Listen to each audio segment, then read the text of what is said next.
राजू भाई मांझू अपने बीच में गौ पधारे। मैं चाहूंगा कि आने वाली 23 तारीख आप न्यूता भी दे दें सभी भक्तों को और आइएगा।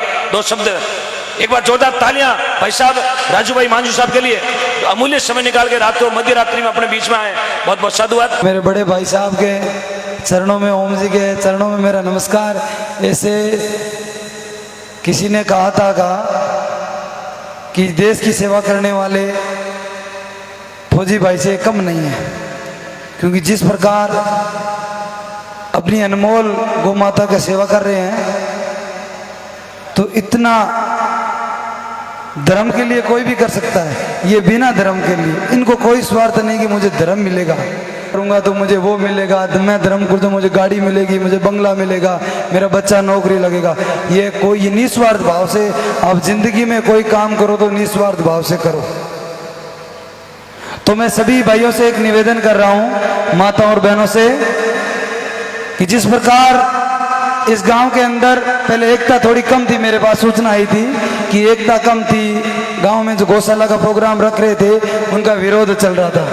मैं फिर से निवेदन कर रहा हूं, पिछली जागरण में मैंने बोला था कि गाय माता के लिए कोई भी प्रकार की राजनीति ना करे, तो मैं फिर से आपसे एक निवेदन कर रहा हूं कि गाय माता का कहीं भी प्रोग्राम हो, किसी गरीब किसी गाय का कहीं भी प्रोग्राम हो, कहीं भी कोई भी प्रकार की मदद की जाए, तो उसमें आप टांग खींचने का कार्य मत किया करो।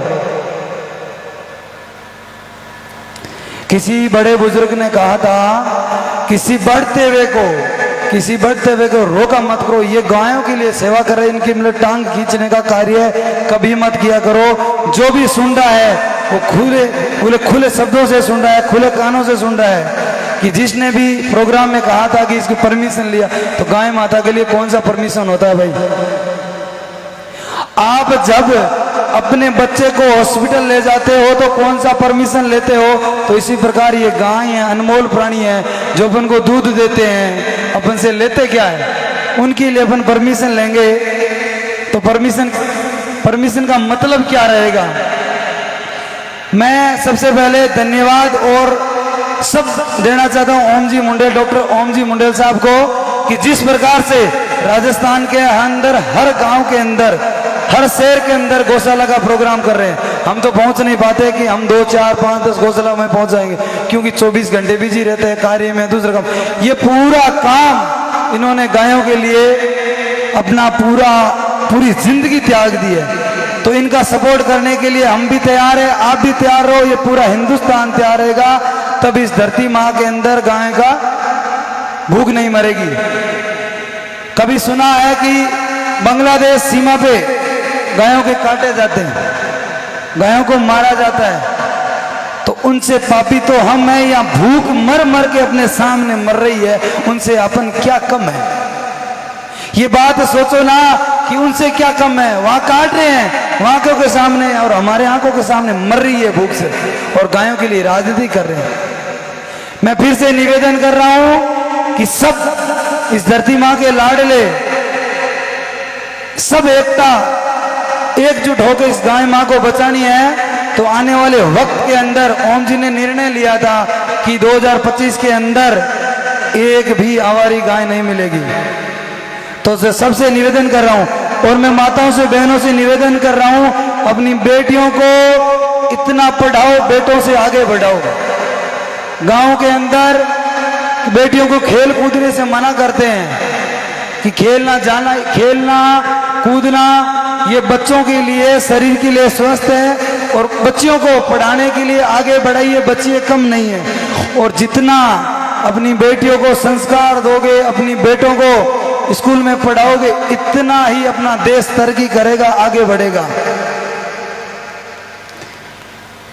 इस संसार के अंदर इटली, जापान, अमेरिका आगे क्यों बढ़ रहे हैं? क्यों? वहां का एजुकेशन, वहां पढ़ाई बहुत तेज चलती है, वहां पढ़ाई बहुत अधिक है अपन से।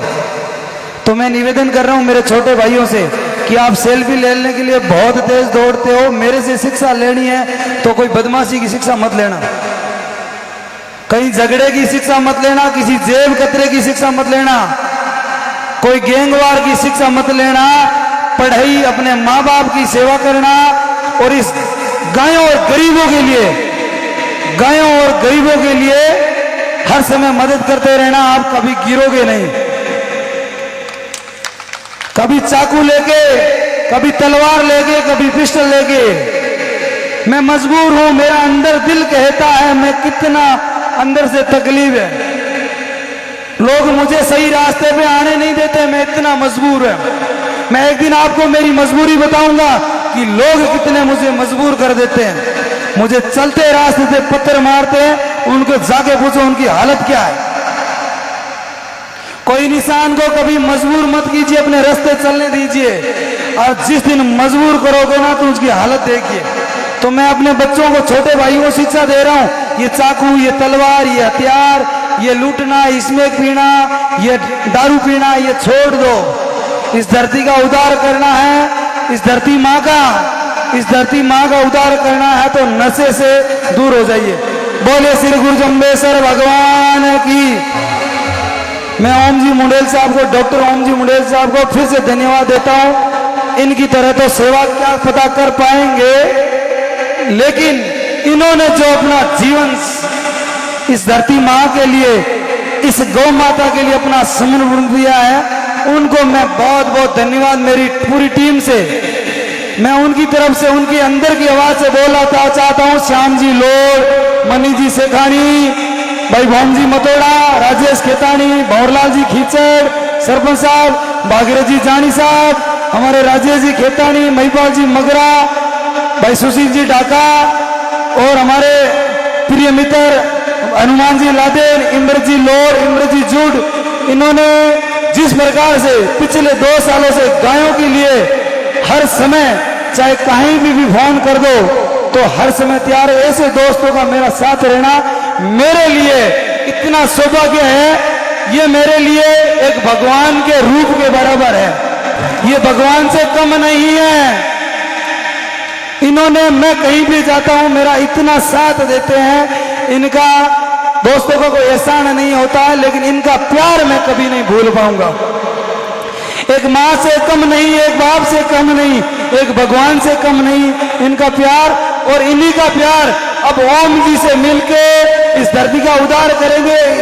इनसे बड़ा गुरु कोई नहीं है। मैं तो आज इस धरती का गुरु मानू तो ओम जी को मान रहा हूं, क्योंकि एक अनमोल प्राणी का, एक अनमोल प्राणी की सेवा करना बहुत बड़ी बात होती है।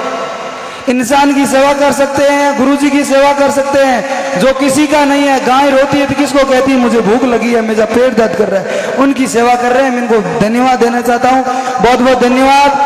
मैंने आपका टाइम 5-10 मिनट खराब किया है, क्योंकि मैं वक्ता तो नहीं हूं, लेकिन कुछ शब्द मेरे आपको गलत लगे तो बुरा मत मानना, और मानो तो मेरे भाई हो। बोले श्री गुरु जम्बेश्वर भगवान की, बोले बजरंग बली की, बोले तेजाजी महाराज की। मैं एक और निवेदन करना चाहता हूं, 23 तारीख को हम सब का गौशाला है, मेरा नहीं हो, हम सब का है। 23 तारीख को जम्बेश्वर नगर लोहावट फलोदी तहसील के अंदर बाबा रामदेव गौशाला पिछले 5 साल से चल रही है, ना तो रजिस्ट्रेशन है ना कोई बात, ऐसे ही चल रही है। 400 गायें हैं। मैं एक सुंदर, वहां 363 पौधा का भारत का नक्शा बनाया, सुंदर खेजड़ी के पौधों से, 363 पौधों से, खेजड़ी के पौधों से भारत का नक्शा बनाया, और खेजड़ी के पौधों से मैंने झूपड़ा बनाया, और 400 पौधों से मैंने एक छोटा सा जंगल बनाया। तो वहां के देखना, और सबका आशीर्वाद होगा तब हिंदुस्तान की गायों को बचा पाएंगे। आप सभी से निवेदन है कि 23 तारीख को आप एक भी पीछे मत रहना। वहाँ गीता जी रबारी, डॉक्टर ओम जी मुंडेल, सबसे बड़े हमारे ओम जी मुंडेल, ये आज वक्त उनका जो अपना टाइम वो गायों के लिए कर रहे हैं ना, उनको मैं भगवान से दुआ करता हूँ कि मेरी और मेरे दोस्तों की उम्र इन ओम जी को लगे। जय गुरु जम्बेश्वर भगवान की जय हो। एक बार भाई साहब के लिए जोरदार तालियां बजाएं साहब, जितनी ताली बजा सकते हैं। हाथ में पावर कम पड़ जाना चाहिए, ऐसी ताली बजाएं। एक भावना देखिएगा, दिल की भावना, क्योंकि ना तो राजू भाई उद्घोषक है ना वक्ता है, या ना कोई किसी राजनीतिक पार्टी से आप बिलोंग करते हैं, शायद मेरा तब तक मानना है। लेकिन इनके मन के दिल के जो गाव है वो मैं बहुत बारीकी से जानता हूं। क्योंकि घायल की गत घायल जाना करे। घायल की गत, जो आदमी एसी में सोता है, एसी में उड़ता है, एसी में रहता है, एसी में नहाता है, एसी में खाता है, उसको पता नहीं है कि प्लेटफार्म पर 1-1 रुपया इकट्ठा करने वाले की पीड़ क्या होती है। पीड़ उसकी वही जानेगा जो उसके जैसा होगा। आज इन्होंने गौ माता की जो पीड़ इनके कलेजे में जो झलक है, जो आग है कि मैं जहां तक हो सके मेरे शरीर में जो मेरी सांसें हैं वो पूरी की पूरी मैं गौ माता को समर्पित करूं, ऐसी आपकी भावना है। मैं भगवान गुरु जम्बेश्वर भगवान से, परमपिता परमात्मा से, 33 करोड़ देवी देवताओं से यही मंगल कामना करता हूं, प्रभु आप जैसा भाई हम सबको मिले, और मिल गए हैं। हम तो ढूंढते ढूंढते आए थे, लास्ट में लौट के दोनों में आप मिल गए हो। बहुत बहुत धन्यवाद आपका, बहुत बहुत साधुवाद।